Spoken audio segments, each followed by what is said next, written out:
Hello everyone, welcome back to our channel. तो आज हम बात करेंगे आपके यूनिट नंबर 2 की। यहाँ पे मैंने आपका स्टार्ट किया था बॉटनी 131 का लेक्चर नंबर 1। उसमें हमने यूनिट नंबर 1 कवर कर लिया था और आज हम करने वाले हैं यूनिट नंबर 2 को। ठीक है, जैसे कि मैंने आपको वायरसेस के बारे में पढ़ाया था कि जनरल अकाउंट क्या होता है, वायरस कैसे दिखते हैं, कैसा स्ट्रक्चर है, ठीक है, किस तरीके से वो डीएनए उनका जेनेटिक मटेरियल है या आरएनए उनका जेनेटिक मटेरियल है। मोस्टली वायरसेस के अंदर जेनेटिक मटेरियल आपका आरएनए होता है, पर कुछ कुछ के पास डीएनए भी होता है। जहाँ पे हमने बैक्टीरियोफेज पढ़ा था, बैक्टीरियोफेज आपका कैसा होता है, एक ऐसा वायरस है जो कि जो कि क्या करता है, बैक्टीरिया को इन्फेक्ट करता है, उसको हम बैक्टीरियोफेज कहते हैं। दूसरा हमने टीएमवी पढ़ा था जिसको टोबैको मोज़ाइक वायरस कहते हैं। ये भी एक वायरस है जो कि टोबैको वाली डिसीज करता था, जिससे येलोइंग ऑफ लीफ हो रही थी, उसके अंदर मोज़ाइक पैटर्न बन रहा था छेद छेद जैसा। उसके बाद डिस्कवरी हुई और हमें पता चला कि वो जो टोबैको की यील्ड को कम कर रहे थे, टोबैको की फील्ड में जो भी जितना भी रिडक्शन हो रहा था उसकी यील्डिंग में, वो सारे के सारे टीएमवी थे। इसके बाद हम देखेंगे कि आपके वायरस किस तरीके से रेप्लिकेशन करते हैं, यानी कि अपनी कॉपी नंबर को बढ़ाते हैं। ठीक है, वायरस से वायरस के बनने को हम एप्लीकेशन कहते हैं। ठीक है, यानी डीएनए से अगर डीएनए अपनी सेल्फ कॉपी बना लेती तो उसको भी रेप्लिकेशन कहेंगे। लेकिन वायरस में रेप्लिकेशन पढ़ने का मतलब भी सेम होता है कि वायरस है अपनी कॉपी को इंक्रीज कर रहा है, तो उसमें भी हम रेप्लिकेशन उसे कहेंगे। स्टार्ट कर लेते हैं हम ये वीडियो। और आपको क्या करना है, सब्सक्राइब। ठीक है, सब्सक्राइब करना है, उसके बाद ये चैनल को फॉलो करना है फॉर योर एग्जाम। हम स्टार्ट कर लेते हैं। सबसे पहले आपको पता है कि लेक्चर स्टार्ट करने से पहले हम देखते हैं कि क्या क्या आपको पढ़ना है। तो सबसे पहले आप इंट्रोडक्शन पढ़ोगे। ऑब्जेक्टिव्स होता है उसमें कि आपको पूरे चैप्टर में क्या क्या पढ़ना है। फिर आप देखोगे जनरली रेप्लिकेशन होता क्या है। उसके बाद आप रेप्लिकेशन देखोगे बैक्टीरियोफेज में, बैक्टीरियोफेज एंड डीएनए वायरस में। डीएनए वायरस वाला जो है वो हमारा टी फेज है। जो सबसे ज़्यादा इंपॉर्टेंट है, यहाँ पे सिर्फ दो ही टॉपिक है, वो है आपका lytic cycle and lysogenic cycle. Lytic cycle के नाम से पता चल रहा है, यानी कि लाइटिक यानी कि टूटना, यानी कहीं ना कहीं आपके बैक्टीरियल सेल को हार्मफुल पहुंचा रहा है। बैक्टीरियल फेज को, बैक्टीरियल सेल को जो है वो लाइस कर रहा है, यानी तोड़ करके जो आपका बैक्टीरियो फेज वो बाहर आता है, that is lytic cycle. Lysogenic में कुछ भी टूटना ताटना नहीं हो रहा है, यहाँ पे सिर्फ और सिर्फ डिफरेंशिएशन यानी कॉपी नंबर इंक्रीज कर रहा है। दोनों साइकिल में कॉपी नंबर इंक्रीज ही करते हैं आपके बैक्टीरियाज, सॉरी आपके वायरसेस। ठीक है, तो चलिए रेप्लिकेशन। फिर उसके बाद आपका आरएनए वायरस में देखना है, दैट इज टीएमवी। जितने भी आप पढ़ के आए हो बैक्टीरियोफेज के जनरल जो भी स्ट्रक्चर था, उसके बारे में जो भी जनरल अकाउंट था, सारी चीज़ें आप लोग इसके पहले यूनिट में करके आ चुके हो। जिसने नहीं पढ़ा है वो जा करके उस लेक्चर को देख लें, क्योंकि आपको प्लेलिस्ट में मिल जाएगा, क्योंकि प्लेलिस्ट में सारी की सारी बना देती हूँ। ठीक है, तो इससे पहले जो है हम कर रहे थे, आपका यूनिट नंबर 1 कंप्लीट हुआ, यूनिट नंबर 2 साथ में हमारे और भी लेक्चर्स चल रहे हैं। तो जिसको जो देखना है वो अपने हिसाब से बता दीजिए। PYQs की सीरीज़ भी चल रही है, जिसको जो भी कोड का चाहिए वो मुझे बता दें। सॉल्यूशन सीरीज़ एक्चुअली मैं चला रही थी, तो उसमें आप लोग बता दीजिए कि आज संडे था, आज ना PYQ सीरीज़ होनी थी, क्योंकि मैंने स्केड्यूल दे रखा है आप सभी को। तो एक PYQ सीरीज़ जो आपकी केमिस्ट्री की थी वो कंप्लीट हो गई है, केमिस्ट्री 133 की, जो कि आपका फर्स्ट ईयर का कोड है। उसके बाद मुझे किसी ने बताया नहीं कि मैं कौन सा स्टार्ट करूँ। ठीक है, तो आप बता देना कि मैं कौन सा स्टार्ट करूँ, कौन से कोड का स्टार्ट करूँ। आपके एग्जाम आने वाले, आपके पास सिर्फ और सिर्फ 1.5 मंथ हैं। ठीक है, या फिर 1 मंथ ही मान के चलो, क्योंकि आपका अक्टूबर भी मोस्टली आज 20 तारीख है। ठीक है, चलिए तो उसके बाद हम स्टार्ट कर लेते हैं। चलिए इंट्रोडक्शन से। सबसे पहले जो आपने देखा था in this previous units, virus can not replicate on their own. तो वायरस जो होते हैं वो अपने आप रेप्लिकेशन नहीं करते हैं। कब करते हैं, उनको एक होस्ट सेल की ज़रूरत पड़ती है। अपने वायरल जीनोम और अपनी प्रोटीन्स को बनाने के लिए, अपनी कॉपी नंबर को इंक्रीज़ करने के लिए उन्हें होस्ट सेल चाहिए। होस्ट सेल के बाहर की तरफ भी वो रेप्लिकेशन शो नहीं करते जब तक वो अंदर ना चले जाए, यानी इनसाइड द होस्ट सेल आपके जो वायरसेस होते हैं वो अपने कॉपी नंबर को बढ़ाते हैं। सबसे पहले वो होस्ट सेल के अंदर जाते हैं, उसके बाद वो क्या करते हैं, रेप्लिकेशन करते हैं। तो एज द वायरस को हम कंप्लीटली अगर स्ट्रक्चर की बात करो, एक वायरस उसका कंप्लीट स्ट्रक्चर हम उसको वायरियन कहते हैं, can not replicate outside the host. तो अगर होस्ट उसको मिल भी गया है तो उसके बाहर की तरफ जो है वो रेप्लिकेशन नहीं करते। सबसे पहले वो एंट्री करेंगे कहाँ पे, होस्ट सेल पे, उसके बाद रेप्लिकेशन करेंगे। Viral replication results in many progenies, यानी कि जब वायरल का रेप्लिकेशन होता है, यानी वायरसेस अपना रेप्लिकेशन करते हैं, बहुत ही सारा कॉपी नंबर बढ़ा लेते हैं, यानी कि कई सारे प्रोजेनीज बढ़ा देते हैं। When these progenies leave the host cell and repeat the cycle, फिर ये प्रोजेनीज जो होती है वो होस्ट सेल को वहाँ से लीव कर जाता है। ठीक है, क्या कर जाता है, वहाँ से लीव कर जाएगा। उसके बाद जो यहाँ से आपके जितने भी प्रोजेनीज वो लीव किए हैं वो फिर नेक्स्ट साइकिल में घुस जाते हैं, यानी बर्स्ट करते हैं कहीं ना कहीं आपके सेल को, जो भी आपका होस्ट सेल होता है। ठीक है। In fact other sales spread the infection, और अदर सेल्स जो होते हैं वो इन्फेक्शन करते हैं। वायरल न्यूक्लिक एसिड्स में आपके डीएनए आरएनए होते हैं जिनके पास जीन्स होते हैं और फिर न्यू वायरसेस बनाने का ये काम करते हैं। तो जीन्स होंगे, जेनेटिक मटेरियल होगा तो नए नए जीन्स बनेंगे। आपका आइदर डीएनए हो सकता है, आरएनए हो सकता है, आपके जो वायरल न्यूक्लिक एसिड्स होते हैं ये जीन्स होते हैं इन्फॉर्मेशन को कैरी करते हैं। जैसे कि आपको पता है कि आपका जेनेटिक मटेरियल जो ह्यूमंस में होता है और डीएनए होता है। डीएनए क्या होती है, एक कॉपी होती है जो कि इन्फॉर्मेशन को गैदर करती है, इन्फॉर्मेशन को कैरी करती है, ठीक है। Structural component such as capsid protein होता है। आपको पता है कि वायरस के स्ट्रक्चरल कंपोनेंट होते हैं, ठीक है, यानी बाहर की तरफ प्रोटेक्शन के लिए लगा होता है, जिसका मैंने नाम आपको पहले ही बताया था कि उसको कैप्सिड कहते हैं। प्रोटीनिशियस इन नेचर होती है, यानी वो प्रोटीन की बनी होती है। कुछ ना कुछ एंजाइम होते हैं जो कि वायरस के लाइफ साइकिल में हेल्पफुल रहते हैं। सम ऑफ वायरल एंजाइम जो होते हैं, वायरल डीएनए आरएनए हो सकते हैं, ये जो होते हैं फंक्शनली जब वायरस इनसाइड द होस्ट होता है तभी ये फंक्शन करते हैं, वरना ये फंक्शन नहीं करेंगे, क्योंकि आपका वायरस जो होता है रेप्लिकेशन आउटसाइड द होस्ट बिल्कुल ही नहीं करता है। इसके अलावा देखिए, the larger virus with DNA having more genus में कंटेन वन और फ्यू परफॉर्म एंजाइम्स। तो जो ज़्यादा बड़े बड़े लार्जर वाले वायरसेस होते हैं जिनके पास डीएनए जो होते हैं उनके पास कई सारे जीन्स होते हैं, उनके पास जो होते हैं कई एंजाइम होते हैं, एक या एक से कम भी एंजाइम हो सकते हैं फॉर देयर फंक्शन के लिए। वायरस जो होता है सबसे पहले क्या करता है, होस्ट को पेनिट्रेट करेगा। कुछ केसेस में ये रेप्लिकेशन करता है फिर वायरल जीनोम से। पेनिट्रेशन का मतलब आ रहा है कि सरफेस के ऊपर जब वो अटैक करेगा, ठीक है, यानी कि आपका होस्ट सेल है, जब कोई भी वायरस आएगा, ठीक है, मान लो आपके पास ये बैक्टीरियोफेज है, ठीक है, मानो ये आपका बैक्टीरियोफेज है। इससे पहले मैंने आपको बता दिया बैक्टीरियोफेज किस तरीके से दिखता है, हमने जनरल अकाउंट। ये आपका होस्ट सेल है, तो यहाँ पे क्या करेगा, इस तरीके से इसमें ना अपने टेल फाइबर्स को घुसाएगा इस सेल में, ठीक है, उसके बाद अपने जेनेटिक मटेरियल को रिलीज कर देगा, दैट इज पेनिट्रेशन। सबसे पहले क्या करता है, वायरस होस्ट सेल पे पेनिट्रेट करेगा, ठीक है, क्या करेगा, पेनिट्रेट करता है। पेनिट्रेट के बाद अपना जेनेटिक मटेरियल अंदर घुसा देगा, उसके बाद उस जेनेटिक मटेरियल से और ज़्यादा वायरल जीनोम बनेंगे, फिर रेप्लिकेशन होती है, ठीक है। तो यहाँ पे जो आप पढ़ेंगे वायरल रेप्लिकेशन साइकिल में पढ़ेंगे, यहाँ पे किस किस का करना है, इस यूनिट में आपको पढ़ना है प्रोसेस ऑफ वायरल रेप्लिकेशन कैसे होता है। लाइक सबसे पहले वायरल रेप्लिकेशन में होता है सबसे पहला स्टेप जिसे हम अटैचमेंट कहते हैं, यानी आपका कोई भी हो, कोई भी वायरस है, मान लो अगर मेरे पास बैक्टीरियोफेज है, आके अटैच होगा, ठीक है, बैठेगा, देखेगा होस्ट सेल कैसा है। एड्जॉर्प्शन बोलो या अटैचमेंट बोलो एक ही बात है। फिर पेनिट्रेट करेगा, ठीक है, क्या करेगा, पेनिट्रेट करेगा, पेनिट्रेट करके जेनेटिक मटेरियल अपना डाल देगा किसमें, आपके होस्ट सेल में। अनकोटिंग होगी, यानी कि उसकी कोट जो होगी उसकी अनकोटिंग हो जाए। फिर बायोसिंथेसिस होगी जहाँ पे वो जेनेटिक मटेरियल बना रहा है। असेंबली, यानी अब जो है कई सारे ऐसे पार्टिकल आ गए। असेंबली का मतलब हो गया कि आपके जो है पूरा वायरस जो है वो सेल में आ चुका है, पूरा वायरस हो चुका है। जैसे ही वो सेल में आएगा उसके बाद सेल जो हो, आपके जो वायरस होंगे वो सेल को बर्स्ट करेगा, रिलीज हो जाएगा, ठीक है। तो यहाँ पे आपको पढ़ना है T phase RNA virus, TMV के वायरस में सारे के सारे किस तरीके से रेप्लिकेशन करना होता है। सो यहाँ पे देखो, वन ऑफ द, यहाँ पे रेप्लिकेशन का जनरल अकाउंट हम देखेंगे। One of the most unique event in a nature, the process of virus replication, ठीक है, बहुत ज़्यादा यूनिक है, बहुत ज़्यादा यूनिक इवेंट है। कब होता है, जब वायरस होस्ट सेल के अंदर जाएगा तभी ना आपका क्या होगा, रेप्लिकेशन होगा, ठीक है। दो एक्सपेरिमेंट है जहाँ से आपको रेप्लिकेशन इन वायरसेस में समझ में आएगा। सबसे पहला एलिस एंड डेलब्रक एक्सपेरिमेंट, दूसरा हर्शे एंड चेस का एक्सपेरिमेंट। हर्शे एंड चेस का एक्सपेरिमेंट आपने जेनेटिक में देखा होगा, जेनेटिक्स में देखा होगा क्लास 12th में। वहाँ पे हर्शे एंड चेस ने भी बैक्टीरियोफेज का यूज़ किया था। किस तरीके से यूज़ किया था उसी को हम क्या बोलते हैं कि आपको पता चल जाएगा कि वायरस में रेप्लिकेशन कैसे होता है। उससे पहले हम एलिस एंड डेलब्रक एक्सपेरिमेंट देखने वाले हैं।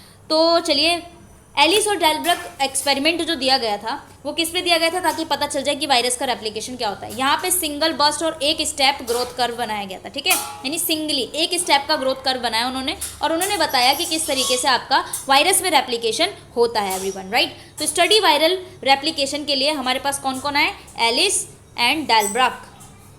बैक्टीरियोफेज, बैक्टीरिया वायरस होता है जो कि रैपिडली बैक्टीरिया में ग्रो कर रहा होता है। After a few minute the mixed culture, ठीक है, देखो क्या हुआ, इन्होंने कल्चर लिया बैक्टीरिया वायरस का, बैक्टीरियोफेज का लिया, उसमें क्या किया, एक बैक्टीरिया को भी ग्रो किया, एक कल्चर लिया, उसमें बैक्टीरिया को ग्रो किया। कुछ मिनट के बाद उन्होंने देखा कि जो कल्चर है बैक्टीरिया एंड वायरस को वो आपस में मिल चुके हैं, मिक्स हो गए, was diluted so that interaction between phase particle and bacteria become minimum. फिर क्या हुआ, जो आपके बैक्टीरिया थी, बैक्टीरियोफेज थी, और जो बैक्टीरियल सेल लिया था उसमें बैक्टीरिया एंड वायरस दोनों मिल गए, मिक्स हो गए। मिक्स करने के बाद उस कल्चर में पता चला कि पार्टिकल जो है आपके बैक्टीरिया और जो आपके फेज हैं, फेज मतलब बैक्टीरियोफेज है, और बैक्टीरिया और फेज का पार्टिकल जो है वो मिनिमम हो चुका था। सैंपल ऑफ मिक्स्ड कल्चर वो tackle at different time interval पर लिया गया था, जो कि आपके बैक्टीरिया था उसके अंदर। बैक्टीरिया के सरफेस पर पेट्री प्लेट लगाई गई थी, ठीक है। जैसे ही उसके ऊपर क्या किया गया, कुछ टाइम के बाद इंक्यूबेशन के बाद प्लेक और होल जो था वो मोनोलेयर ऑफ बैक्टीरियल सेल्स पे दिख रहा था। बैक्टीरियल वाले सेल्स पे कुछ ना कुछ मोनोलेयर यानी कि कुछ होल दिख रहा था। At the start of the experiment plaque count was relatively constant for simple plated during first hour, but after that increase 100 fall with in a few minutes के बाद उन्होंने देखा पहले फेज में इन्फेक्शन हो रहा है जिसको लेटेंट पीरियड बोला। उन्होंने बोला बाकी सारी चीज़ें छोड़ो, हमें देखो कि फाइनली हमको जो है कंक्लूजन क्या चाहिए होगा। तो उन्होंने क्या किया, sorry for the background noise क्योंकि यहाँ पे बहुत ज़्यादा बैकग्राउंड नॉइज़ आ रहा है एंड आपको पढ़ना होगा, ठीक है ठीक है।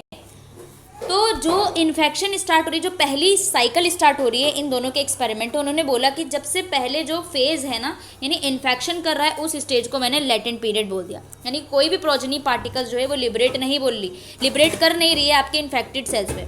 देन उसके बाद क्या होगा, बैक्टीरियल सेल्स का लाइसिस होगा। जैसे ही बैक्टीरियल सेल का लाइसिस होगा तो जितने भी न्यूली सिंथेसाइज बैक्टीरियोफेजेस बने थे सेल के अंदर वो सारे के सारे रिलीज हो जाएंगे, ठीक है। क्या हो जाएंगे, रिलीज हो जाएंगे।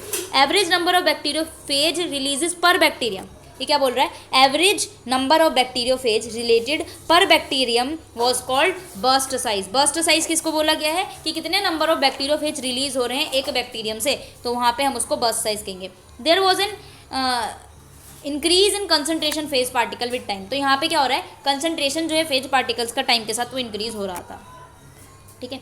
तो यहाँ पे वायरल रेप्लिकेशन में जो हमें पता चला इनके एक्सपेरिमेंट के बाद कि कितने स्टेप से वायरस का रेप्लिकेशन हो रहा था। तो सबसे पहले इनिशिएशन था इन्फेक्शन का, तो जहाँ पे इनिशिएशन था उसको हमने कौन सा बोला था, लेटेंट पीरियड बोला था। फिर वायरस का रेप्लिकेशन होगा और उसके बाद जो भी मैच्योर वायरस जो बन रहे हैं, ठीक है, जो भी इन्फेक्टेड सेल से मैच्योर वायरस बन रहे थे वो अब रिलीज हो जाएंगे। तो यहाँ पे एक सिंपल सा कर्व बना दिया गया था कि सबसे पहले इन्फेक्शन होगा, उसके बाद वायरस का एक्सप्रेशन दिखेगा, उसके बाद रिलीज कर जाएंगे आपके सेल को बर्स्ट करके, जिसको बर्स्ट साइज कहा गया था। तो ये एक्सपेरिमेंट यहाँ पे इन्होंने बोला था।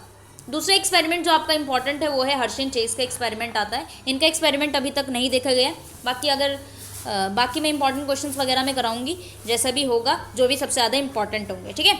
हर्शिन चेस का एक्सपेरिमेंट आपका आता है पेपर में, तो इसको अच्छे से आपको करना है। देखो सेकंड एक्सपेरिमेंट था आपको वायरस रेप्लिकेशन में, जहाँ पे बैक्टीरिया का यूज़ किया गया था। किसने किया था, हर्शे एंड चेज ने, जिसका नाम है पूरा Alfred Hershey and Martha chase. 1952 में किया गया था। इन्होंने बैक्टीरियोफेज लिया था जिसका T2 है, जो कि एस्केरिशिया कोलाई को इन्फेक्ट कर रहा है। बैक्टीरियोफेज क्या है, आपका वायरस है। एस्केरिशिया कोलाई क्या है, आपका बैक्टीरिया है। तो यानी कि बैक्टीरियोफेज क्या है, एक ऐसा वायरस है जो कि इन्फेक्ट करता है किसको, बैक्टीरिया को करता है। कौन से बैक्टीरिया को कर रहा है, दैट इज एस्केरिशिया कोलाई। यह आपने पढ़ा होगा अपने जेनेटिक्स में, सबसे ज़्यादा इंपॉर्टेंट बैक्टीरिया जो यूज़ किया जाता है। बैक्टीरियोफेज के पास एक आउटर प्रोटीन कोड थी, उसके अंदर डीएनए था। तो डीएनए जो है एज अ जेनेटिक मटेरियल आपके बैक्टीरियोफेज में होता है। तो उसके बाहर की तरफ आपको पता है, मैंने जो भी जितने भी आपके वायरस के स्ट्रक्चर के बारे में बताया था, तो वायरस के ऊपर क्या होती है, प्रोटीन कोट होती है, ठीक है। उस प्रोटीन कोट में जो होता है उसका नाम है कैप्सिड, तो वो प्रोटीनीशियस होती है। उसके अंदर ही आपके डीएनए या फिर जेनेटिक मटेरियल प्रेजेंट होते हैं। हर्शे एंड चेज ने क्या किया था, इन्होंने कल्चर किया, एक कल्चर ग्रो किया जिसमें इकोलाई को लिया उन्होंने, ठीक है। इकोलाई को लिया उन्होंने, एक मीडिया बनाया, ठीक है, एक कल्चर बनाया, उसमें इकोलाई को लिया रेडियो एक्टिव S35 यानी सल्फर 35 को लिया सल्फेट फॉर्म में, ठीक है। सल्फर जो होता है आपका एक इंपॉर्टेंट अमीनो एसिड का कॉन्स्टिट्यूएंट है, जिसमें सिस्टीन एंड मिथियोनिन आते हैं, जो कि क्या होता है, which makes part of sorry ये आपका भी देखेंगे प्रोटीन कोड, ठीक है, जो कि प्रोटीन कोड का पार्ट है कहीं ना कहीं आपका सल्फर, ठीक है। सबसे पहले लिया S35, दैट इज एक मीडिया बनाया उन्होंने S35 का, जिसमें था सल्फर 35, ठीक है। उसके अंदर क्या होता है, कुछ ना कुछ पार्ट जो होता है प्रोटीन कोड का बनाता है। दूसरा सेट भी लिया उन्होंने, ई कोलाई को कल्चर किया एक मीडिया में, जिसके अंदर रेडियो एक्टिव फॉस्फोरस था 32 इन द फॉस्फेट फॉर्म में लिखा। तो फॉस्फोरस जो होता है आपका प्रेजेंट इन डीएनए मॉलिक्यूल, लेकिन आपके any of the 20 amino acids में प्रोटीन्स जो होते हैं उसमें नहीं होता है। आपके फॉस्फोरस जो है वो डीएनए मॉलिक्यूल्स में मिलता है, क्योंकि आपको पता है कि जब हम नाइट्रोजिनस बेसिस की बात करते हैं, तो अगर डीएनए है, आरएनए, उनके पास नाइट्रोजिनस बेस होता है, कुछ ना कुछ फॉस्फेट होता है और न्यूक्लियोटाइड होता है। तो फॉस्फेट अगर प्रेजेंट है तो हम कहेंगे कि डीएनए में आपका फॉस्फेट प्रेजेंट होगा, सल्फर आपके प्रोटीन कोट में प्रेजेंट होगा, राइट। उसके बाद क्या हुआ, Hershey and chase had one set of E coli with radio active S35, ठीक है। उन्होंने एक जो आपका बनाया था, एक सेट किसका था, आपका ई कोलाई किसके साथ, रेडियो एक्टिव सल्फर 35 आइसोटॉप, ठीक है। दूसरा था E coli with radio active phosphorus यानी P32। These bacterial cells with radio active sulphur थे एंड रेडियो एक्टिव फॉस्फोरस थे। तो हमारे पास दो बैक्टीरियोफेज जो हमने रेडियो एक्टिव चीज़ ली थी, ठीक है, वो आपको radio active phosphorus and radio active sulphur थे। These bacterial cells with radio active sulphurs and radio active phosphate one infect with bacteriophage T2 phage, यानी जो इन्फेक्ट हो कर रहा था ना आपका बैक्टीरियोफेज, जो इनको इन्फेक्ट कर रहा था, ये दोनों मीडियम को वो अलग अलग सेपरेटली कर रहा था। तो जो ये प्रोजीनीज आती हैं ई कोलाई कल्चर में media with radio active S35 पे radio active sulphur atoms into the protein codes, but DNA तो रेडियो एक्टिव सल्फर है, यानी कि वो कर रहा है कि उसके पास प्रोटीन कोड्स प्रेजेंट होगा। तो रेडियो एक्टिव S35 किसको रिप्रेजेंट कर रहा है कि प्रोटीन कोड में आपके 35 हो रहा है, यानी कि S35 दैट इज सल्फर 35 आपका जो है वो क्या है, आइसोटोप है, ठीक है। But DNA of these phases was new culture of non radio active E coli, non radio active, ठीक है। लेकिन आपका जो 35 है फॉस्फोरस वाला वो रेडियो एक्टिव नहीं था। दूसरी तरफ प्रोजिनी थी ई कोलाई वाली, जो कि हम P32 में कर रहे थे, वो डीएनए को इनकॉर्पोरेट कर रहा था लेकिन सल्फर को इनकॉर्पोरेट नहीं कर रहा था। मान लो इन द समरी अगर मैं बात करूं कि जो हमारा पास रेडियो एक्टिव S35 का था, ठीक है, S35 था, उसके अंदर हमें ये इनकॉर्पोरेट कर रहा था कि ये प्रोटीन कौन में प्रेजेंट होंगे लेकिन डीएनए में प्रेजेंट नहीं होंगे। सल्फर आपके डीएनए में प्रेजेंट नहीं होता है, लेकिन आपके जो होता है प्रोटीन में प्रेजेंट होते हैं सल्फर, ठीक है, ठीक है, मिथियोनिन वगैरह में आपके प्रोटीन। और जो आपका P32 था वो किसको कर रहा है कि आपका इनकॉर्पोरेटेड होगा डीएनए में लेकिन प्रोटीन्स में नहीं होता, ठीक है। तो new culture non radioactive E coli को इन्फेक्ट किया S35 P32 को सेपरेटली। कुछ मिनट के बाद इन्फेक्शन के बाद पता चला कि वायरस कोट, ठीक है, the infected culture was centrifuge, तो जो भी इन्फेक्टेड कल्चर था उसको सेंट्रीफ्यूज किया गया, तो वायरस कोट जो है वहाँ से रिमूव हो गई, ठीक है, क्या हो गई, रिमूव हो गई। The non radioactive bacteria infect with bacteriophage T2 containing P32, तो आपका सल्फर वाला रिमूव हो गया, यानी कि जब सेंट्रीफिकेशन कर दिया ना तो आपका सल्फर वाला रिमूव हो गया और P32 पता चल गया। तो ये पता चला कि आपका रेडियो एक्टिव आपका P32 है, was passed on to the next generation of bacteriophages. तो पता चला कि रेप्लिकेशन करने के बाद जो आपका जेनेटिक मटीरियल है यहाँ पे एक्चुअली वो आपका डीएनए है, क्योंकि P32 ही बच रहा था आपका। रिमूव कौन सा हो गया, सल्फर वाला। सल्फर कहाँ प्रेजेंट था, प्रोटीन में, लेकिन P32 यानी फॉस्फोरस किस में प्रेजेंट होता है, आपके डीएनए में। तो यहाँ से पता चला कि आपका रेडियो एक्टिविटी जो शो कर रहा है वो पास हो रहा है एक जनरेशन से दूसरी जनरेशन। तो नॉन रेडियो बैक्टीरिया इन्फेक्ट हो रहा है T2 से with S35 practically non radio active, ठीक है, वायरस कोट रिमूव हो पा रहा था, इसीलिए आपका DNA as a genetic material हो जाता है और इस तरीके से आपका रेप्लिकेशन होता है, ठीक है। तो आपको अगर ये करना है तो आप इसको पढ़ सकते हो कि सबसे पहले आपको क्या करना होता है। यहाँ पे थोड़ा सा ब्लर है, अपने आप उससे पढ़ सकते हैं, ठीक है, इसको आप लोग देख लीजिएगा। तो इस एक्सपेरिमेंट्स में हमें पता चला कि डीएनए वाला जो कंपोनेंट है आपका बैक्टीरियोफेज में वो इंजेक्ट करते हैं जब बैक्टीरियल सेल वॉल में, ठीक है, वो आपका डीएनए कंपोनेंट है, प्रोटीन नहीं है। प्रोटीन जो होता है वो बाहर रह जाता है, डीएनए आपका जेनेटिक मटेरियल है किसके, T2 फेज के लिए, ठीक है। इस एक्सपेरिमेंट से हमें पता चल गया वायरल रेप्लिकेशन। आप देखो क्या हुआ, viral replication behaves like a virus uses life process of host cell for synthesis viral protein and DNA RNA to replicate. तो यहाँ पे जो भी सिंथेसिस करोगे आप वायरल प्रोटीन से, डीएनए से RNA, तभी लाइफ साइकिल जो है वो चल पाएगी आपके वायरस, ठीक है। वायरल रेप्लिकेशन जो होता है वो करता क्या है एक्चुअली, तो viral replication causes biochemical and structural changes करेगा होस्ट सेल में। जब भी आप रेप्लिकेशन करोगे, जितने भी स्ट्रक्चरल चेंजेस हैं, जितने भी बायोकेमिकल चेंजेस हैं, वो आपके होस्ट सेल में, क्योंकि आप होस्ट सेल के अंदर एंटर करवा रहे हो किसको, बैक्टीरियोफेज को या फिर जितने भी वायरसेस हैं, तो उसकी आपके स्ट्रक्चरल चेंजेस भी कर लेगा, जिससे क्या होगा, either change in cell function हो सकता है, सेल को डिस्ट्रक्ट कर सकता है। तो कई सारे हमें पता चल जाएगा कि जब हमारे सेल में आपके वायरस घुसता है, ठीक है, जिस तरीके से आपको कॉमन कोल्ड हो रहा है, तो उसमें वायरल जब हमारे बॉडी में एंटर करेगा, ठीक है, पेनिट्रेट करेगा, अटैच करेगा, रेप्लिकेशन करेगा। रेप्लिकेशन करने के बाद हमें जब पता चल जाएगी कि हमारे सेल को वो कुछ ना कुछ डैमेज कर रहा है, ठीक है, हमारे सेल के फंक्शन को चेंज कर रहा है। तो जैसे कि हम कॉमन कोल्ड से सफ़र करते हैं, कॉमन कोल्ड वायरस होता है आपका rhino virus, some of our cell die, कुछ ना कुछ सेल को ही मार देता है, जिसको लाइसिस कहते हैं, दैट इज बर्स्टिंग या एपोप्टोसिस कहते हैं। प्रोग्राम सेल डेथ या फिर सेल सुसाइड, प्रोग्राम सेल की डेथ हो जाती है, सेल की सुसाइड हो जाती है, that is apoptosis. Releasing all progeny virions at once, तो जितनी भी हमारी प्रोजनी होगी, जो भी आपका वायरस है हमारी बॉडी के अंदर पेनिट्रेट किया, वो सारी की सारी उस सेल को बर्स्ट करके निकल जाएगी, उस सेल को बर्स्ट करके निकलेगी, फिर हमारे दूसरे सेल पर काम करने लग जाएगी, ठीक है। इस तरीके से आपके वायरस काम करते हैं, इस तरीके से रेप्लिकेशन करते हैं, right. In some cases virus infection such as HIV में क्या होता है, virus leave the infected cells of the immune system by process known as budding. Budding के थ्रू वो आपके इन्फेक्टेड सेल को इन्फेक्ट करके उस यानी कि जो भी सेल को वो इन्फेक्ट कर रहे हैं वहाँ से वो निकल जाएंगे, यानी अपना काम किया और निकल लिए।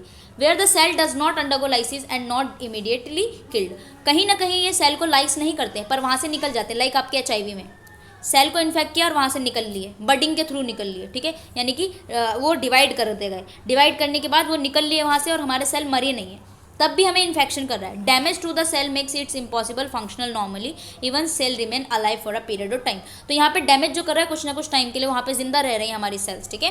तो इस तरीके से भी काम करता है, कहीं ना कहीं वो लाइसिस कर देता है, कुछ ना कुछ सेल को मार के जाता है, कुछ ना कुछ सेल को वो जिंदा छोड़ के भी चले जाते हैं, ठीक है।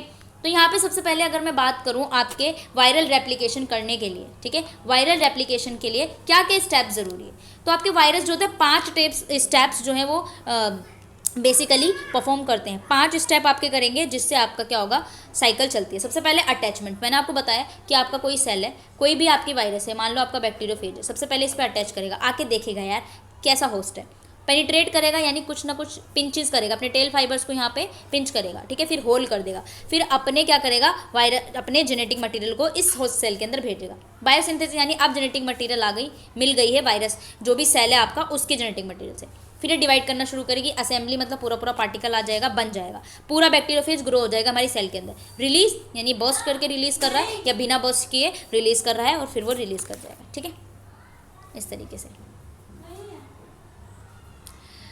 तो सबसे पहले प्रोसेस है आपका अटैचमेंट, जिसमें मैंने आपको बताया वायरस जो होते हैं ऑब्लिगेट पैरासाइट होते हैं, तो इनको क्या करना होता है, एंटर सेल के अंदर ही काम करेंगे होस्ट सेल में, उसके बाद सबसे पहले कांटेक्ट में आएंगे होस्ट सेल के, फिर क्या करेंगे, ब्रेक करेंगे बैरियर को, सेल मेम्ब्रेन को तोड़ेंगे। अब देखो कोई भी सेल होगा उसके पास सेल मेम्ब्रेन होगी, ठीक है, एनिमल सेल में सेल मेम्ब्रेन होगी, ठीक है, प्लांट सेल में सेल वॉल होगी, उसको ब्रेक करेगा, उसके बाद घुसेगा। वायरस हाईली स्पेसिफिक होते हैं, ओनली अटैक पर्टिकुलर ऑर्गेनिजम्स को ही करते हैं, ठीक है। HIV जो होता है वो आपका इम्यून सेल्स पर आएगा, ह्यूमन पोलियो वायरस में वो नर्व सेल को अटैक करेगा, ठीक है। हेपेटाइटिस B में अलग सेल को अटैक कर रहा है। इस तरीके से आप स्पेसिफाई देखेंगे, फिर आपका वो कोट जो होगा वो कैप्सिड को उसको रिमूव करेगा, नेक्ड एनवेलप हो जाएंगे।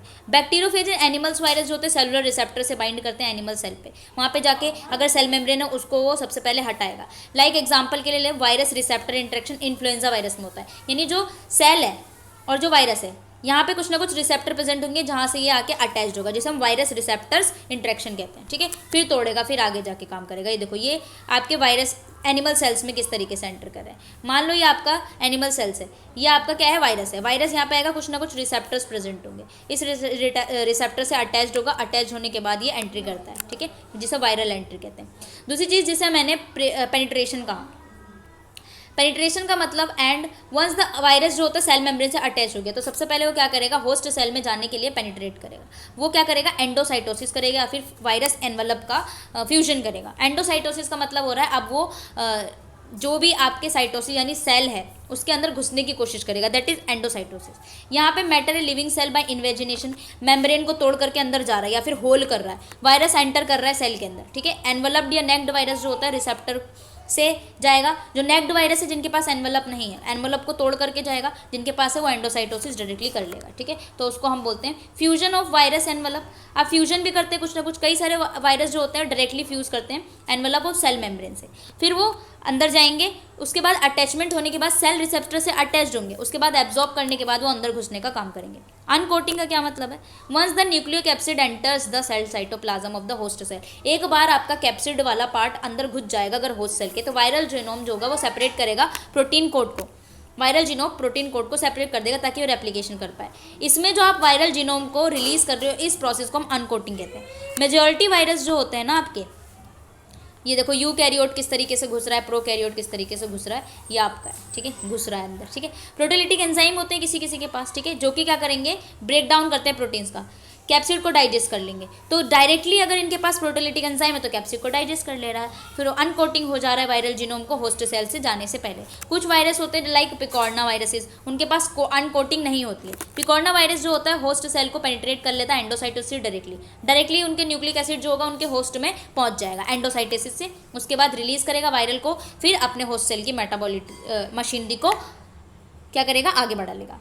थर्ड स्टेप है बायोसिंथेसिस। जैसे ही होस्ट सेल में आपके वायरल जीनोम घुस चुके हैं, उसके बाद क्या करेगा, प्रोटीन स्टार्ट होगा सेलुलर मशीनरी करने के लिए। एंजाइम जो होगा होस्ट सेल का, वो वायरल जीनोम की सिंथेसिस करना स्टार्ट करेगा, यानी सेल राइबोसोम्स प्रेजेंट होंगे, ट्रांसलेशन मशीनरी होगी। तो जैसे जैसे राइबोसोम्स प्रेजेंट होंगे उसके अंदर, तो प्रोटीन सिंथेसिस करना स्टार्ट कर देंगे। रेप्लिकेशन स्टार्ट होगा जो कि जेनेटिक मटेरियल पर डिपेंड करेगा, ठीक है। यानी आपका डीएनए तो डीएनए बना लेगा और आपका आरएनए तो आरएनए बनाएगा, कई सारे ग्रुप्स में बढ़ जाएगा, ठीक है, जेनेटिक मटेरियल। तो सबसे पहले आप देखो डीएनए वायरस होगा तो किस तरीके से काम करेगा। डीएनए होगा, अगर डीएनए से डीएनए बना रहे हो तो उसमें आपका क्या होगा, न्यूक्लियस होगा होस्ट सेल के पास, पहले एंटर करेगा न्यूक्लियस में, उसके बाद रेप्लिकेशन करेगा, 2 डॉटर स्टैंड बना लेगा। सेंट्रल मैकेनिज्म जो होगा वो आपका सिमिलर सेल बन जाएगा, उसको हम क्या बोलते हैं, डीएनए, जिसमें आपका जब आप डीएनए को समझ लो रेप्लिकेशन करते हो तो आपके वहाँ पे 2 स्ट्रैंड बनते हैं, दैट इज एक होता है टेम्पलेट स्ट्रैंड और दूसरा होता है आपका न्यू स्ट्रैंड, ठीक है। तो एक टेम्पलेट होता है और एक न्यू स्ट्रैंड होता है, 2 स्ट्रैंड बना लेते हैं इस तरीके से। आरएनए में अगर मैं बात करूँ तो यहाँ पे मल्टीप्लिकेशन होता है होस्ट साइटोप्लाज्म में, जहाँ पे mRNA and viral RNA synthesis होती है। इसमें आरएनए डिपेंडेंट आरएनए पॉलीमरेज की जरूरत होती है, जहाँ पे न्यू आरएनए आपको बन लेगा। आरएनए डिपेंडेंट आरएनए पॉलीमरेज जो होता है इन्फेक्टेड होस्ट सेल में प्रेजेंट नहीं है, आप वायरस से लेकर आ रहे हो, तो वायरस जो आएगा वो एंटर करेगा, उसके बाद RNA dependent RNA polymerase enzyme होंगे इनके पास, फिर वो आरएनए की कॉपी बना लेगा, ट्रांसक्रिप्शन फिर कर लेगा, ठीक है। चलो, to study biosynthetic of genetic material 3 representative example है, 1 डीएनए वायरस, एक आरएनए वायरस और एक 1 आरएनए वायरस, ठीक है। Replicate with the help of reverse transcriptase. Reverse transcriptase का मतलब होता है कि आपने आरएनए से डीएनए बनाना है, तो उसको हम रिवर्स ट्रांसक्रिप्शन कहते हैं, ठीक है।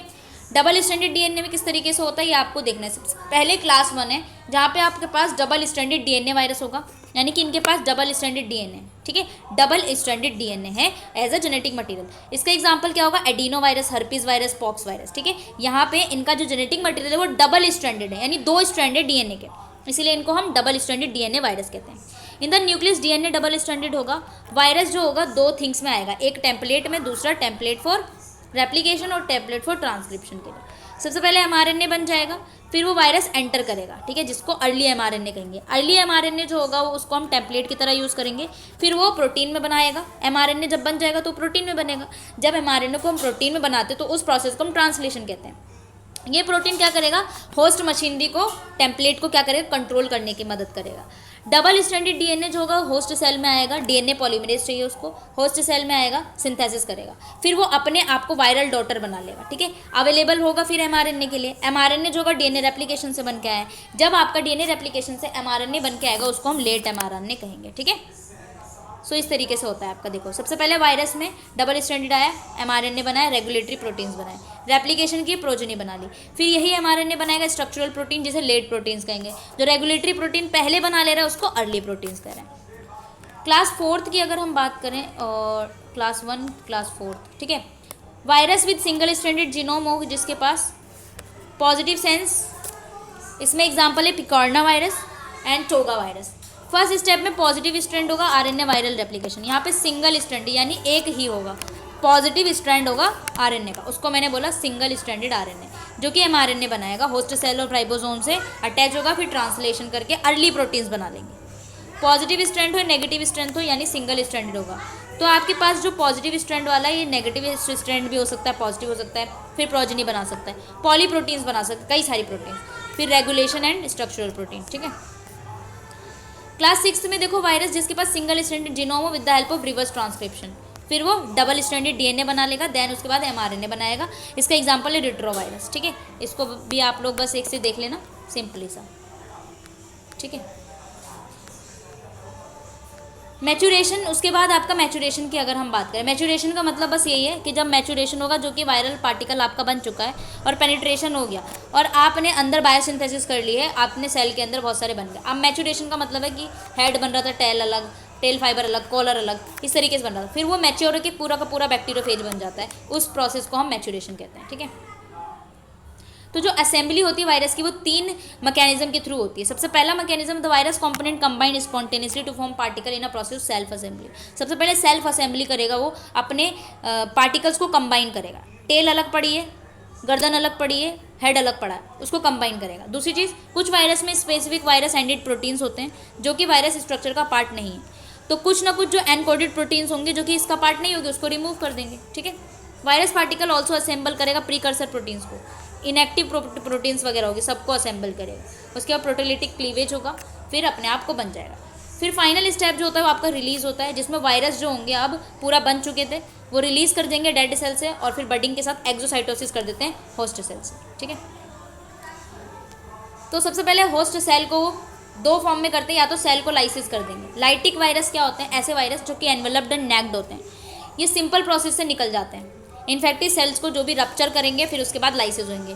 डाई भी हो सकती है होस्ट सेल का, क्योंकि मैक्रोमोलिक्यूल सिंथेसिस हो चुकी है पूरी की पूरी, उसके बाद उनको मार करके वो निकल जाएंगे। ठीक है, उसको सेल की लाइसिस कहते हैं। बडिंग होता है जिसमें आपका न्यूक्लियोकैप्सिड होगा, कुछ वायरस में जो होगा प्लाज्मा मेम्ब्रेन बन रही है, वहाँ पे वो बाहर तो निकलते हैं लेकिन बडिंग करके जाते हैं, बडिंग करके निकलेंगे, यानी एक सेल से दो सेल बना लेंगे, बडिंग करेंगे और ज़्यादा। ठीक है, उसके बाद निकलेंगे। ठीक है, लाइसिस और बडिंग। ठीक है, देखो ये लाइसिस से तोड़ करके गया, बडिंग से ये अलग अलग दो प्रोजनी बनाएगा, फिर धीरे धीरे निकलेगा। ठीक है, तो यहाँ पे हमारे पास रेप्लिकेशन होता है बैक्टीरियोफेज डीएनए में। सबसे पहले हमें देखना है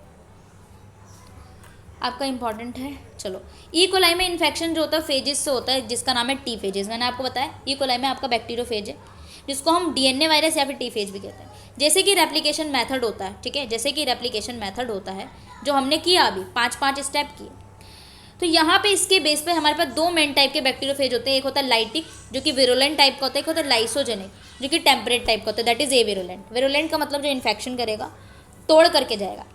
लाइसोजेनिक जो ए विरुलेंट है, यानी कि इन्फेक्शन तो कर रहा है, थोड़ा बहुत कर रहा है, बट स्टिल वो तोड़ ताड़ के नहीं जाएगा। So we can bacterial cell को यूज़ करेंगे। दो टाइप ऑफ इन्फेक्शन देखेंगे वायरस से, एक होता है लाइटिक इन्फेक्शन, होता है लाइसोजेनिक इन्फेक्शन। लाइटिक इन्फेक्शन में आपका फेज जो होता है बैक्टीरियल सेल को इन्फेक्ट करेगा, मल्टीप्लाई करेगा इन्फेक्टेड सेल में, कई सारे नंबर ऑफ प्रोजेनी बना लेगा, प्रोजेनी फेज पार्टिकल्स का, उसके बाद रिलीज होगा होस्ट सेल को बर्स्ट करके, that is lysis, end of incubation period. This process is known as lytic cycle. ठीक है, टेम्परेट फेज जो होते हैं आपके वो लाइसोजेनिक साइकिल करते हैं, प्रोजेनी आपकी पार्टिकल्स बना रही है लेकिन प्रोड्यूस नहीं होती। फेज डीएनए जो होगा वो इंटीग्रेट करेगा बैक्टीरियल क्रोमोसोम में, रेप्लिकेशन करेगा बैक्टीरियल क्रोमोसोम्स को, लाइसिस करेगा होस्ट सेल को, होस्ट सेल को लाइसिस नहीं करेगा इस केस में। तो यहाँ पर रिलेशनशिप होता है फेज एंड होस्ट के बीच में, दैट इज लाइसोजेनिक। ठीक है, टेम्परेट फेज जो होते हैं स्पॉन्टेनियसली वायरुलेंट बन जाते हैं। जब वायरुलेंट बनेंगे जब आपका टेम्परेट फेजेस आएगा, यानी जब आपके पास कोई एक्सटर्नली यानी टेम्परेचर चेंज या फिर इन्वायरमेंटल फैक्टर आएगा तब वो लाइसिस कर सकते हैं, वरना आपका ये प्यार मोहब्बत वाली चीज़ है लाइसोजेनिस। लाइटिक साइकिल में तोड़ ताड़ के जाते हैं, यानी कि ऐसे रिलेशनशिप जिसमें क्या होगा, आएंगे मोहब्बत करेंगे, सारी सारी चीज़ें हासिल करेंगे हासिल करने का मतलब इन द सेंस कि हमारा भरोसा हासिल करने के बाद उसके बाद हमें तोड़ ताड़ के चले जाते हैं, दैट इज़ द बहुत ज़्यादा deeply breakup, right, that is lytic cycle. Lysogenic में होता है कि वो छोड़ के तो जाएंगे पर कुछ कंडीशंस आएगी तब छोड़ कर जा रहे हैं। ठीक है, कुछ कंडीशन आएगी जिससे हमें दिल को नहीं टूटेगा, लाइक कि किस्मत में नहीं था। ठीक है, that is lysogenic. So jokes apart everyone, आपके थोड़े से जो है लाइफ के बारे में थोड़ा डिस्कस करने के बाद, तो सबसे पहले पता नहीं कौन तौबा तौबा बजाया जा रहा है गाना, शादी हो रही है पता नहीं किसकी। लाइटिक साइकिल सबसे पहले आपको पढ़ना है कि bacteriophage of the T even group, T2 T4 virulent viruses होते हैं ये आपके, जो कि होस्ट सेल को लाइस करेंगे लाइटिक साइकिल ऑफ इन्फेक्शन के टाइम में। तो लाइटिक साइकिल को हम पढ़ेंगे T4 में। ठीक है, जिसमें आपको रिकॉल करना है T4 फेज का। सबसे पहले अटैचमेंट होगा, बायोसिंथेसिस होगा, मैचुरेशन रिलीज होगा। ठीक है, डायरेक्ट यहाँ से पढ़ते हैं, बाकी तो आप लोग लिख लोगे है ना, क्योंकि मैंने बहुत बार पढ़ा दिया यार। सबसे पहले लाइटिक साइकिल में क्या होगा, आपके पास फेज है डीएनए फेज, आपके पास बैक्टीरियल क्रोमोसोम है, एक बैक्टीरियल सेल है, फेज है। सबसे पहले आएंगे खूबसूरती से, देखो सबसे पहले क्या करेंगे, लड़की थी लड़का है, ठीक है, फेज आपका लड़का है और सेल आपकी लड़की है। ठीक है, सबसे पहले होगा आइज टू कॉन्टैक्ट। ठीक है, ये आएंगे फंसाएंगे। ठीक है सभी नहीं फंसाते हैं पर फिर भी थोड़ा सा लाइक जोक के लिए। ठीक है, आएंगे उसके बाद देखेंगे आपको, ठीक है, घूरेंगे, फिर आपसे धीरे धीरे अटैच होने स्टार्ट करेंगे। सबसे पहला प्रोसेस होता है अटैचमेंट, यानी सबसे पहले अटैच करेंगे आपको, इस तरीके से वो बोलेंगे ऐसी बातें कि आप अटैच होना स्टार्ट करोगे। तो सबसे पहले क्या होगा, फेज जो होगा वो अटैच होगा होस्ट सेल से और अपने डीएनए को इंजेक्ट करना शुरू करेगा। फेज डीएनए सर्कुलाइज होगा, यानी कि सब उसके बाद क्या होगा, फेज डीएनए अपने जो भी प्यार मोहब्बत वाली बात हमारे दिमाग में पहुंच जाने लग जाएंगी। ठीक है, पहुंचने लगेंगी, दैट इज आपका क्या हो रहा है, फेज डीएनए एंटर कर रहा है। जैसे ही फेज डीएनए एंटर करेगा आपके सेल के अंदर, ठीक है, फिर वो डिटरमाइन करेगा कि आपकी लाइटिक साइकिल होना चाहिए, ये लाइसोजेनिक साइकिल में होना चाहिए। लाइटिक साइकिल में पढ़ा रही हूँ इसलिए लाइसोजेनिक में नहीं जाएगा। जैसे ही फेज साइकिल यहाँ पे एंटर हो गया, ठीक है, जैसे ही एंटर करेगा आपका डीएनए सेल के अंदर, ठीक है, जेनेटिक मटेरियल किसका, लड़के का, ठीक है, यानी फेज का जेनेटिक मटेरियल, यानी अब वो हमारे दिमाग में भर चुके हैं कि उससे बेस्ट है ही नहीं हमारे लिए कोई। फिर क्या होगा, अब वो रेप्लिकेशन स्टार्ट करेंगे, यानी अब प्यार मोहब्बत बढ़ जाएगी, रातों की नींद गई, खाना गया, पानी गया, सारी चीज़ें छोड़ दी, तो वो अंदर ही अंदर क्या हो रहा है, हमारे दिमाग में चढ़ता जा रहा है। दैट इज़ यहाँ पे ये अब न्यू फेज बनने स्टार्ट हो गए, प्रोटीन्स बनना स्टार्ट कर रहा है फेज में। जैसे ही प्रोटीन्स वगैरह बन जाएगा, सारी चीज़ें भरोसा हो गया, पैसा वैसा खर्च किया है ना, मतलब सभी पैसा खर्च करते हैं, लड़की हो चाहे लड़का, पैसा वैसा खर्च किया, उसके बाद क्या हुआ, कोई और दिख गया है ना, उसके बाद क्या हुआ, इस तरीके से दिल तोड़ते हैं, that is the cell lysis. जैसे ही दिल तोड़ेंगे उसके बाद ये लाइस कर जाएंगे, यानी अब जो बैक्टीरियोफेजेस होंगे वो तोड़ ताड़ के वो रिलीज़ हो जाएंगे। फिर ये रिलीज़ कर गए, फिर ये सिंगल हो गए दोबारा, फिर दोबारा किसी को देखेंगे, फिर अटैच करेंगे, तो ये साइकिल रिपीट होती रहेगी, repeat and repeat. This is lytic cycle. I hope you understand everyone, ठीक है। दूसरी साइकिल है आपकी लाइसोजेनिक साइकिल। लाइसोजेनिक साइकिल का एग्जांपल है आपका लैम्बडा फेज, ठीक है, या लैम्बडा फेज जो भी बोलो, ये भी बैक्टीरिया पे इन्फेक्ट करेगा, दैट इज इकोलाई पे ही इन्फेक्ट करेगा। यहाँ पे रेप्लिकेशन भी आपका लाइसोजेनिक होने वाला है, जहाँ पे टेम्परेट फेज होता है, बैक्टीरिया जो होता है वो लाइसोजेनिक सेल पर जाएगा। तो चलो इसी की इसके भी डायग्राम से पढ़ते हैं। अब क्या हुआ, सबसे पहले देखो लाइसोजेनिक में इसने आधा ही दे रखा है यार, देखो पहले ही प्रोसेस है, देखो मैं बता देती हूँ। सबसे पहले आपका अटैचमेंट होगा, जैसे कि हम पहले पढ़ के आए थे, सबसे पहले आपका अटैचमेंट हो रहा था, ठीक है, अटैच किया, उसके बाद जेनेटिक मटेरियल को इंजेक्ट कर दिया। जैसे ही जेनेटिक मटेरियल इंजेक्ट करेगा ना, तो आपका दिल और उसका दिल मिलने की कोशिश करेगा। लाइसोजेनिक की बात कर रहे हो तो ये ब्लू कलर का जो है ना, ये फेज का है, ठीक है, क्या है, फेज वाला है, फेज वाला जेनेटिक मटेरियल। ब्लैक वाला जो है ना, ये सेल का है, यानी कि बैक्टीरिया का है, बैक्टीरियल सेल का फेज है। दोनों आपस में दिल से दिल मिल जाएंगे, दो दिल मिल रहे हैं मगर चुपके चुपके, ठीक है, अंदर ही अंदर मिल रहा है, तो ये मिलेगा। जैसे ही मिलेगा आगे जाके क्या करेगा, देखो मिले कुछ फैक्टर्स आएंगे लाइसोजेनिक में, ये देखो प्रोफेज। तो जो ये दिल से दिल मिल रहा है उस स्टेज को हम प्रोफेज कहते हैं, जिसको पहली मोहब्बत कहते हैं। उसी तरीके से इसको प्रोफेज कहते हैं, यानी first step of phage enter to the viral and bacterial cell, ठीक है, एक साथ मिल रहे हैं, उस स्टेप को हम प्रोफेज कहेंगे। अब क्या हुआ, धीरे धीरे क्या हुआ, दोनों मिल चुके हैं, इंटीग्रेटिव जिसे बोलते हैं, इंटीग्रेशन बोलते हैं जिसे। बैक्टीरियल क्रोमोसोम्स जो है वो प्रोफेज से मिल गया, रिप्रोड्यूस करेंगे, उसके बाद ये टूटना शुरू करेंगे धीरे धीरे। मतलब अब इतनी लड़ाइयाँ हो रही हैं, मतलब हम बिल्कुल डायरेक्टली तोड़ कर नहीं गए, धीरे धीरे तोड़ेंगे, तोड़े कई सारे सेल डिविजन्स हो जाएंगे। यहाँ पे अब बैक्टीरिया की पॉपुलेशन बढ़नी स्टार्ट हो गई, यानी यहाँ बडिंग होना स्टार्ट हुआ है, यानी अब ये सेल जो होगा वो अलग होना स्टार्ट करे धीरे, और इस तरीके से अलग हो जाएंगे कि वो मूव ऑन कर जाएंगे और दिल टूटेगा पर कम टूटेगा, ठीक है, बिल्कुल ही दर्द दिल नहीं बना के गए, ठीक है ना। तो यहाँ पे इस तरीके से आपका टूट जाएगा, उसके बाद कई सारे दोबारा से डॉटर सेल्स आएंगी और आपका दोबारा से अटैचमेंट होगा, उसके बाद ये रिलीज़ कर जाएंगी, बडिंग से रिलीज़ हुई है आपकी bacteriophage. I hope you understand everyone किस तरीके से लाइसोजेनिक एंड लाइटिक साइकिल आपका हुआ है, ठीक है। प्रोसेस सेम होता है, बस इंटीग्रेशन हो जाता है यहाँ पे, जो मैंने आपको बताया था कि बैक्टीरियल सेल्स और वायरल वाले सेल्स जो आपस में मिल जाते हैं, दो दिल मिल रहे हैं, किस में होता है, लाइसोजेनिक में होता है। आरएनए वायरस में रेप्लिकेशन किस तरीके से होता है वो हम देखेंगे। जैसे कि आपने पढ़ा, recall the structure of TMV, जो हम पढ़ के आए हैं। टीएमवी क्या होता है, सेल में होस्ट सेल्स के अंदर जाएगा, ठीक है, it does not have any specialise organ, नहीं है अटैचमेंट के लिए कोई भी स्पेशलाइज ऑर्गन नहीं है, लाइक आपके बैक्टीरियोफेज के बाद टेल होती थी, ये सिर्फ और सिर्फ जाना है अंदर। वंस द वायरस एंटर करेगा, वायरल जीनोम पॉजिटिव वाला जो होगा वो रिलीज होगा आफ्टर अनकोटिंग टेक। जैसे ही अनकोटिंग होगा आपका पॉजिटिव वाला सिंगल स्ट्रैंडेड अलग हो जाएगा। अनकोटिंग डिसोल्यूशन ऑफ प्रोटीन्स हो सकता है, यानी प्रोटीन कोड को डिसॉल्व कर लेगा होस्ट सेल के एंजाइम, इस तरीके से, ठीक है। ये आपका होता है एक्चुअली टोबैको मोज़ेक में रेप्लिकेशन, ठीक है, तो हम यही वाला पढ़ रहे हैं टोबैको मोज़ेक में। तो जैसे ही आपका ये रिलीज़ करेगा, तो जो आपका पॉजिटिव सिंगल स्ट्रैंडेड है, क्योंकि आपको पता है कि positive single stranded RNA as a genetic material आपका टीएमवी में होता है, ये एमआरएनए की तरह रिएक्ट करेगा, रेप्लिकेशन करेगा, ट्रांसलेट करेगा होस्ट सेल के राइबोसोम से। ट्रांसलेशन करने के बाद जब राइबोसोम प्रेजेंट हो तो क्या बनता है, synthesis of protein, newly replicase enzyme बनेगा, जो कि हम रेप्लिकेशन के लिए यूज़ करेंगे, पॉजिटिव वाला टेम्पलेट की तरह यूज़ करने लग जाएगा with the help of replicase enzyme.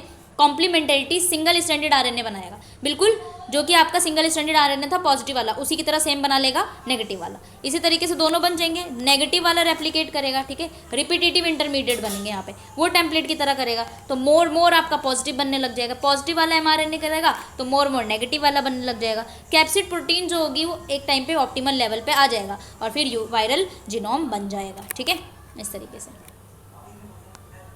जैसे आपको दे रखा है ना, ये एमआरएनए पॉजिटिव वाला रेप्लिकेट किया, माइनस आरएनए, फिर रेप्लिकेशन पॉजिटिव वाला बन गया, पॉजिटिव से फिर नेगेटिव वाला बन गया, इस तरीके से मैचुरेशन होगा, ठीक है, और फिर आपका दोबारा से बन जाएगा।